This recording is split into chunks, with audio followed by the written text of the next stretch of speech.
Welcome to Fun and Games Side Quests. Every episode is a different host sharing a video game they love and why they love it. Hey guys, how's it going? My name is Joe Mastropiero. I'm a full-time dad, a part-time Sith, and a big-time nerd. I do a whole lot of things, but none of them well enough to really promote here. Regardless, I'd like to talk to you today on Side Quest about a very important game to me growing up as a kid. But before I can do that, I need to give a little backstory to you. My parents were very much into gadgets and the new tech of the 80s and 90s, so it's no surprise that they purchased an NES as soon as they could when it released in the US in the mid-80s. My dad played a lot of Duck Hunt and Super Mario for the most part, and those were the first games I cut my teeth on as well, since most kids can press a button and run to the right. However, I spent a lot of my time propped up in my mom's lap as she played titles like Final Fantasy, Ultima, and Dragon Warrior. I obviously couldn't read yet, so the stories were lost on me, but something about them must have caught my attention, because I favored these games greatly, especially as I got older. I had my own save file on most games that could have more than one save file, and I would just walk around, pressing the A button everywhere I could to see if something would happen. I had no idea at the time, but spending hours and hours a week just trying to press A on everything would become one of the true core tenets of my gameplay style in RPGs, much to the chagrin of my friends. As the host of this podcast will tell you, watching me play any RPG-style game can be a bit frustrating, because I still need to click the interact button on anything and everything. Because what if that's a thing? I don't want to miss a thing, so I need to go and press the button on the thing so I can get the thing if the thing is indeed present. My friends dubbed it fiddling, and I was a true master of the art. My mother used to love telling people of a time where she was playing one of the titles I mentioned before. Sadly, I can't remember exactly which, and she isn't around anymore to ask, but she was stumped on a moving block puzzle in a cave or a dungeon somewhere. She got frustrated and walked into the other room for a cigarette, which is what you did in the late 80s, and while she was up, I picked up the controller and I did the block puzzle for her. I was probably 4 or so at the time. After that, playing these games became more of a co-op thing that we shared, as opposed to me merely being a spectator. I was her puzzle solver. This solidified in me a deep love of puzzles, JRPGs, and pressing A on things to get the thing. This love only ever increased in potency, and it drew me to games like the Lufia series on SNES when that arrived, where the puzzles were very intricate and cool, and the secrets you had to find were awesome and in-depth, and it also had a really good story. Flash forward now to the mid-90s. The face of gaming is beginning to change. The PlayStation's introducing the world to 3D graphics, and at the time, I hadn't really found a good RPG that bridged the gap for me. I'd already gathered all 108 Stars of Destiny in Suikoden. I had conquered the Warlocks of the Underworld in Beyond the Beyond, and with Final Fantasy VII still yet to be released, I was craving more. I was lucky that my mom was just as ruthless with her gaming, and she too had nothing new to consume. We looked through our current issue of GamePro together and saw an advert for a new RPG titled Wild Arms. It had a good look, and I was excited to see in screenshots that the battle scenes were all 3D rendered. So we decided that Wild Arms was going to be the next game to play. That weekend we went to that weird glass counter in JCPenney's where you had to ask the person there for the game because it was kept hidden in the back, because the idea of a store for only video games was still a novelty more than anything, but we got ourselves a copy. And you knew right off the bat that this game was going to be a banger the second that opening theme hits. Well-deserved respect to its composer, Michio Naruke, and to this day, it is still one of my favorite openings in any video game. Much like the Final Fantasy series, each game takes place in its own world that isn't completely connected to the other installments, but in Wild Arms' case, it's a land called Filgaia in all of them. The story is similar in style to a lot of JRPGs, whereas there's this terrible evil which is going to destroy the world, in this case, a metal demon named Mother, and it was locked away and kept imprisoned for ages. And there's a small sect of evil beings trying to release her. Other tropes can be found in the characters, with the protagonist, Rudy, never speaking. Being a homeless orphan would probably do that to you, however. He had access to a forbidden tech called, like the game, arms.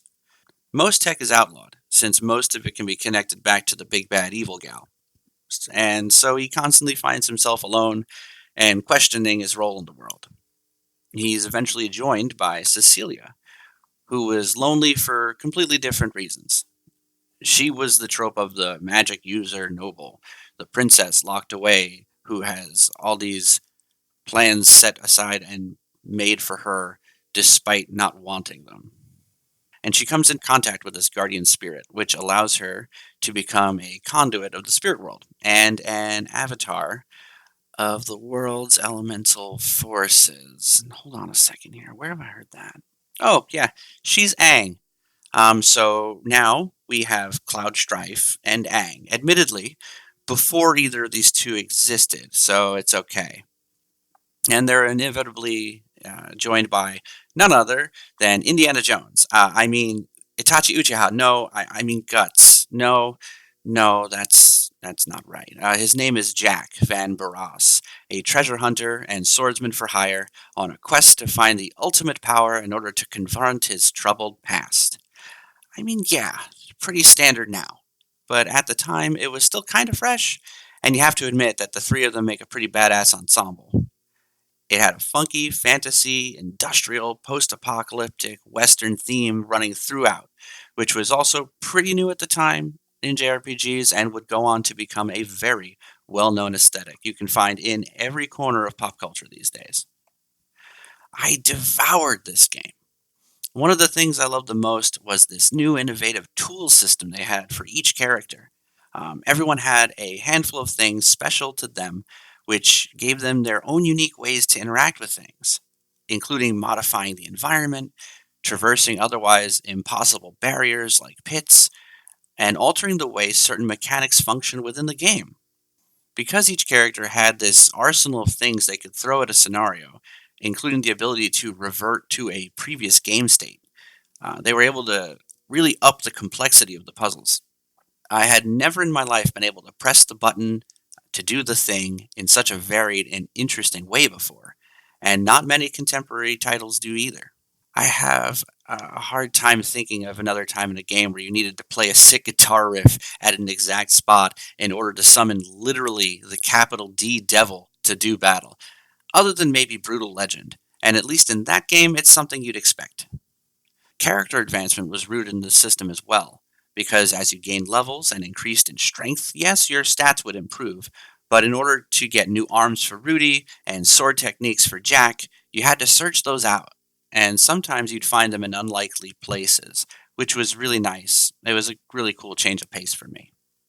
You look back on other RPGs, and you have to wonder why the people who taught you magic and sold you weapons and armor in the towns in all these games didn't just band together and destroy the big bad evil guy since they already wield this incredible power. But I digress. Wild Arms is, and was, a truly linchpin title for me. It had everything I would want in a game, from the music to the story to the mechanics. It is a game that I'll never forget. Wild Arms bridged the gap for me from 2D to 3D, and it let me know that the style of game I enjoy wasn't going to disappear. A tide of exceptional games were coming. We didn't notice at the time. We were going to be able to start seeing new and deeper, and far more immersive stories and interesting gameplay. It was this tide, and at the head of it was, at least for me, Wild Arms. A lot of people missed out on this title since it released only a few months prior to Final Fantasy VII, and they do share a lot of similarities. If you have never had the chance to experience it, I highly suggest you seek it out. I would suggest grabbing the original since it was remade in the mid 2000s and a lot of things were added and changed.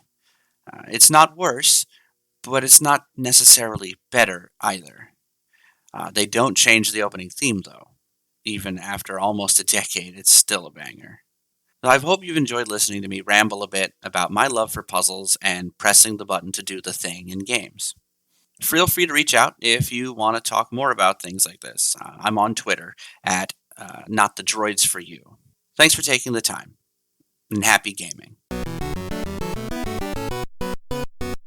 Hi, I'm Matt, aka Stormageddon, and I'm the host of CPOV Autographs at certainpov.com. It is a bi-weekly interview series where I interview folks from all over the arts, from writers to comedians to magicians to musicians, even actors, historians, podcasters, pretty much anyone who's willing to chat with me for a little bit. If you like interesting conversations with even more interesting people, go to certainpov.com or wherever you get your podcasts. And remember, music is life, and life is good. CPOV. certainpov.com.